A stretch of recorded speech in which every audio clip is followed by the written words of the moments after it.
मुंबईकरांनो, gateway of India जवळ एक असा माणूस आहे ज्याने गेल्या 35 वर्षात तब्बल 300हून अधिक लोकांना मृत्यूच्या दारातून परत आणलं. कोण आहे हा माणूस? जाणून घेऊया. मोहम्मद नाझीम शेख व्यवसायाने साधे पाव विक्रेते, पण संकटाच्या वेळी ते मुंबईसाठी देवदूत ठरतात. वयाच्या अवघ्या 16व्या वर्षापासून त्यांनी समुद्रात उड्या मारून लोकांचे जीव वाचवायला सुरुवात केली. आज 51 वर्षांचे असलेले नाझीम दररोज आपलं काम संपलं की गेटवे ऑफ इंडिया जवळ समुद्रावर नजर ठेवून उभे असतात.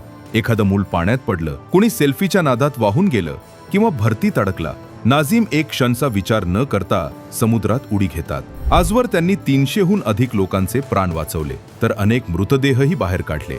2003च्या गेटवे बॉम्बस्फोटातही आणि 2022च्या गणेश विसर्जनात अनेकांचे प्राण वाचवले. पण एवढं सगळं करूनही ना सरकारी पुरस्कार, ना सन्मान, ना आर्थिक मदत. फक्त लोकांच्या धन्यवाद या 2 शब्दांवर ते आजही आपलं काम करत आहेत. तुमच्या मते मोहम्मद नाझीम शेख यांना शासकीय सन्मान मिळायला हवा का? कमेंटमध्ये नक्की सांगा. आणि ही गोष्ट जास्तीत जास्त लोकांपर्यंत पोहोचवा. आणि अशाच मुंबईच्या इंटरेस्टिंग गोष्ट जाणून घेण्यासाठी चॅनलला फॉलो करायला विसरू नका.